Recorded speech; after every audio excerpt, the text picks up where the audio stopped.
Ninth जो अब हमारे जो अब ये संक्षिप्तीकरण का नया जो टॉपिक ऐड हुआ है हमारी बोर्ड की क्लासेज में, पहले 10th में नहीं आता था, पर अब इसको 10th में भी नए सेशन से 2025 से इसको 10th में भी शामिल कर दिया गया है। संक्षिप्तीकरण और पल्लवन ये दो है जो अब 10th में भी आएंगे।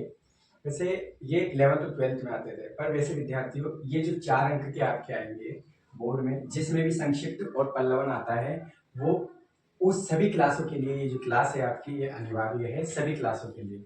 ठीक है विद्यार्थियों, तो आप ध्यान दीजिए कि संक्षिप्तीकरण में जो हम और पल्लवन अथवा में आएगा, ये हमारे जो संक्षिप्तीकरण जो पल्लवन आता है विद्यार्थियों, ये 4 अंक का होता है। 4 अंक का पत्र प्रार्थना पत्र होता है और 6 अंक का 6 अंक का होता है निबंध।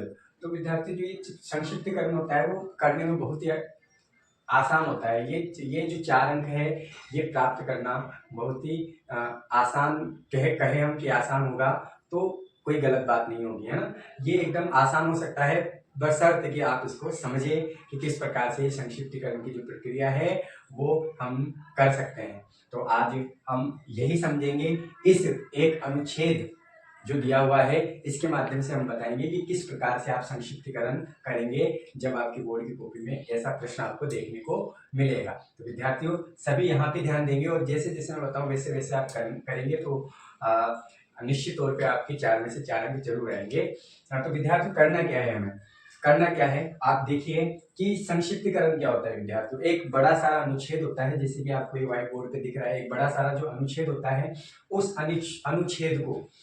अनुच्छेद को पढ़कर, अच्छे से पढ़कर, बिना उसके भाव को परिवर्तित करे, बिना उसके मूल भाव को, विचार को परिवर्तित करे, बिना बदल कर, है ना, छोटा करके लिखना, है ना, ये होता है संक्षिप्तीकरण। यानी कि आप एक बात तो समझ गए होंगे कि इतने बड़े जो अनुच्छेद है इसको हम क्या करके लिखेंगे विद्यार्थियों, छोटा करके लिखेंगे, संक्षिप्त करके लिखेंगे। संक्षिप्त का अर्थ होता है छोटा, पर इसमें आने वाले जो मूल विचार है ना, जो मूल भाव है वो परिवर्तित नहीं होने चाहिए। और विद्यार्थियों संक्षिप्तीकरण करते वक्त आपको एक चीज का और अवश्य ध्यान रखना है कि संक्षिप्तीकरण जब आप करें तो एक तिहाई यानी कि इसका एक तिहाई, जैसे ये 5 लाइन का है या 7-8 लाइन का है तो आप कोशिश करें कि 4 लाइन ही करें, है ना। एक तिहाई हिस्से को करें, यानी कि 3 लाइन का है तो 1 लाइन करनी है, इस प्रकार से। ठीक है, तो विद्यार्थियों ये ध्यान देने वाली बातें हैं, इसमें आप ना तो अपने तरफ से कोई विचार जोड़ेंगे, ना अपने तरफ से कोई उद्धरण जोड़ेंगे, ना अपने तरफ से कोई कहावत मुहावरे, कुछ नहीं जोड़ना है आपको।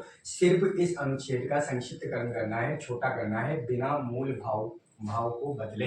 बस आपको ये याद रखना है, इसका मूल विचार नहीं बदलना चाहिए, आपको बिना मूल विचार को बदले इसको क्या करना है, छोटा करना है। तो आइए हम देखते हैं कि ये जो 4 अंक का जो हमारे बोर्ड में प्रश्न आएगा उसको हम किस प्रकार से हल कर सकते हैं, किस प्रकार से हमारे उत्तर पुस्तिका में करेंगे कि हमारे 4 में से 4 हम अंक प्राप्त करने की ओर अग्रसर हो सके। ठीक है विद्यार्थियों, तो देखिए आप कैसे करते हैं।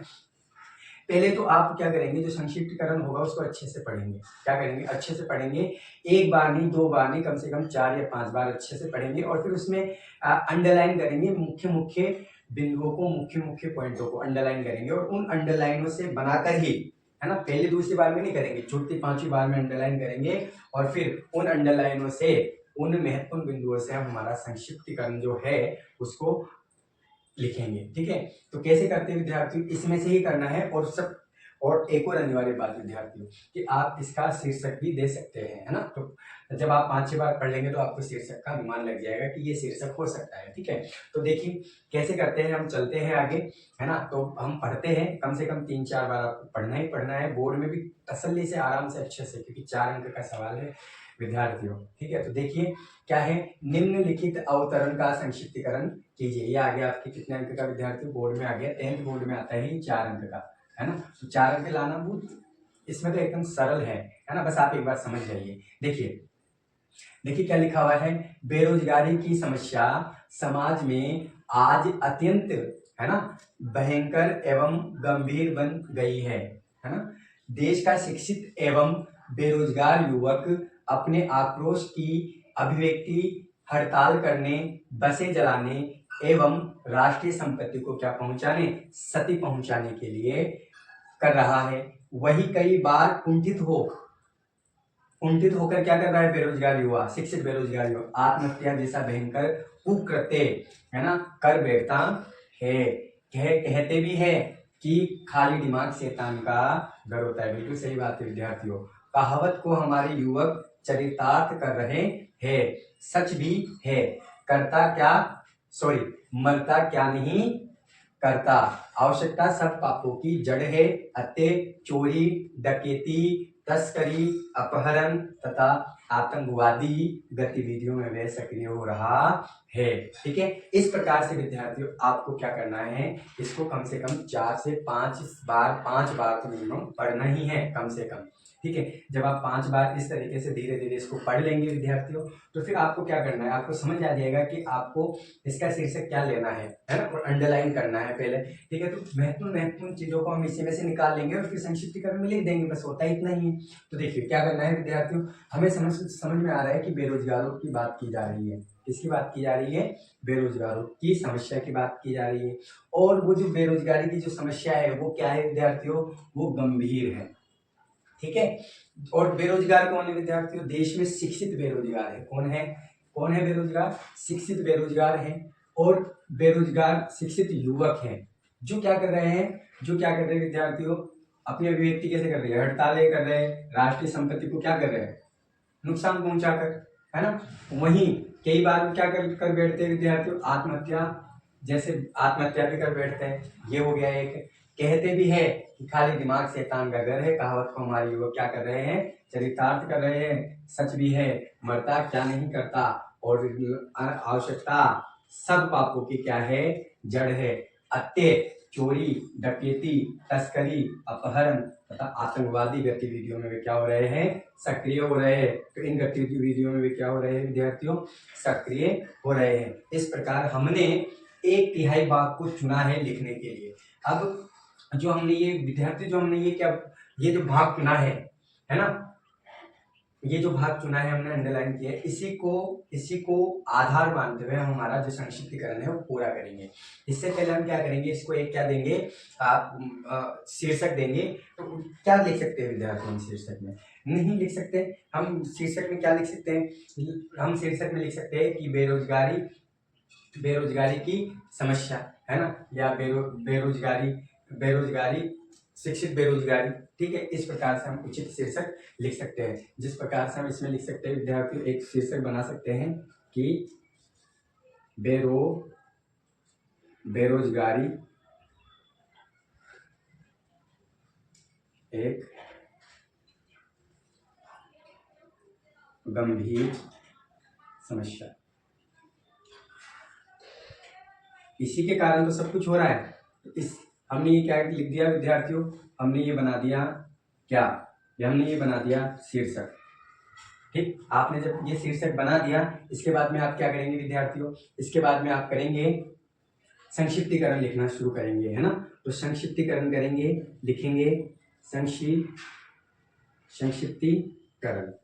और संक्षिप्तीकरण विद्यार्थियों आप क्या करेंगे, लिखेंगे किस प्रकार से, जैसे मैंने बताया बेरोजगारी की समस्या, तो लिखेंगे शिक्षित बेरोजगारी की समस्या ने एक गंभीर रूप ले लिया है। तो लिखेंगे शिक्षित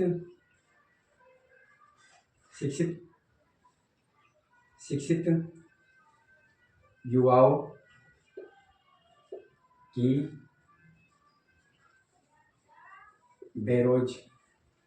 बेरोजगारी की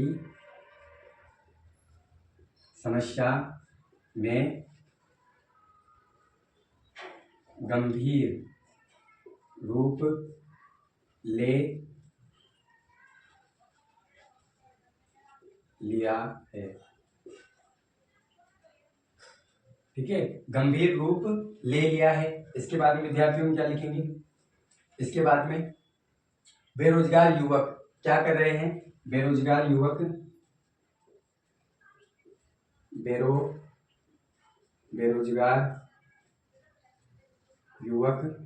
क्या कर रहे हैं विद्यार्थी, बेरोजगार युवक क्या कर रहे हैं,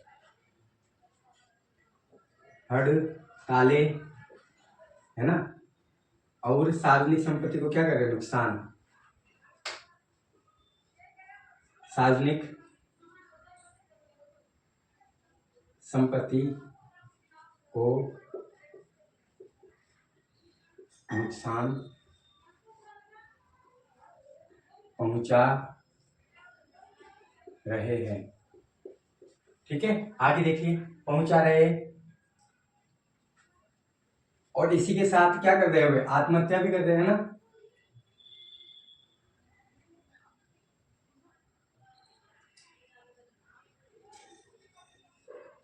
वस्तुतः वह आत्महत्या जैसे कुकृत्य भी करते हैं। ठीक है विद्यार्थियों, हमने वही लिखा है जो अंडरलाइन किया है अभी तक, है ना। करते हैं इस, और वे करे भी क्यों नहीं, है ना। क्यों ये सब क्यों कर रहे हैं, क्योंकि इसके आवश्यकता, क्योंकि आवश्यकता सब पापों की जड़ है। इससे वे क्या करते हैं, इससे वे क्या करते हैं, चोरी डकैती तस्करी अपहरण आतंकवाद, ये सब क्या है, असामाजिक, है ना, जड़ है। इससे वे असामाजिक, इससे वे असामाजिक गतिविधियों में सक्रिय हो जाते हैं। किस लिए, बेरोजगारी, वो शिक्षित भी है पर उन्हें कोई रोजगार नहीं मिल रहा, इस कारण वो क्या करते हैं विद्यार्थियों, सामाजिक असामाजिक, असामाजिक की चोरी डकैती सब तस्करी अपहरण ये सब असामाजिक है, समाज के द्वारा मान्यता नहीं है इन चीजों को करने के लिए। ठीक है, तो इसलिए असामाजिक है। इस असामाजिक गतिविधियों में वो क्या हो जाते हैं विद्यार्थियों, सक्रिय हो जाते हैं। तो इस प्रकार से हमने इसका क्या किया है, संक्षिप्तीकरण लिखा है 3 लाइनों में, है ना। ये कितनी 6 लाइनें थी और हमने इसका 3 लाइनों में, यानी कि एक तिहाई कह ले, तो इसमें हमने इसका संक्षिप्तीकरण किया है। अनुच्छेद बड़ा होगा, संक्षिप्तीकरण क्या होगा, छोटा छोटा होगा, और भी छोटा आप कर सकते हैं। इस प्रकार से हम विद्यार्थियों अगर संक्षिप्तीकरण करेंगे बोर्ड में, बोर्ड की कॉपियों में इस प्रकार से अगर हम अपना संक्षिप्तीकरण को गति देंगे, हम लिखेंगे अपने लेखन कौशल को संक्षिप्तीकरण में, तो हम हमारे जो टारगेट है हमारा अंक प्राप्त करना 4 में से 4, वो निश्चित तौर पे हम हमारे अंक प्राप्त कर पाएंगे। इसी के साथ विद्यार्थियों आप ऐसे कई संक्षिप्तीकरण लीजिए जो आपके डेस्क वर्क में या क्लास में दिया हुआ है, और उनको इस तरीके से करने की कोशिश कीजिए। मैंने जिस प्रकार से महत्वपूर्ण शब्द या शब्दों के समूह अंडरलाइन किए हैं, उस प्रकार से आप भी अंडरलाइन कीजिए, और उनके सहारे आप क्या कीजिए, संक्षिप्त करके उस विचार को लिखिए। देखिए, अब इस विचार में, इस विचार में कोई अर्थ परिवर्तन हमने नहीं किया, हमारे तरफ से कोई शब्द हमने नहीं जोड़ा, जो था यथावत हमने लिखा। ठीक है, ना इसका मूल भाव चेंज किया, ना कोई कहावतें, ना कोई उद्धरण, है ना कोई मुहावरे, ना कोई लोकोक्ति, कुछ भी हमने नहीं डाला, बस सेम जो था वैसा के वैसा हमने लिख दिया। बस बात यह है कि हमने छोटा करके लिख दिया, और छोटा लिखने के बावजूद भी हमने इसका भाव को और विचारों को परिवर्तित या बदलने नहीं दिया। तो ऐसा ही आप लोग करेंगे विद्यार्थियों, ऐसे आप प्रैक्टिस करेंगे तो जरूर आपको आपके जो अंक है वो प्राप्त करने में मदद करेगा, आप ऐसे करेंगे तो। और विद्यार्थियों आज के लिए बस इतना ही।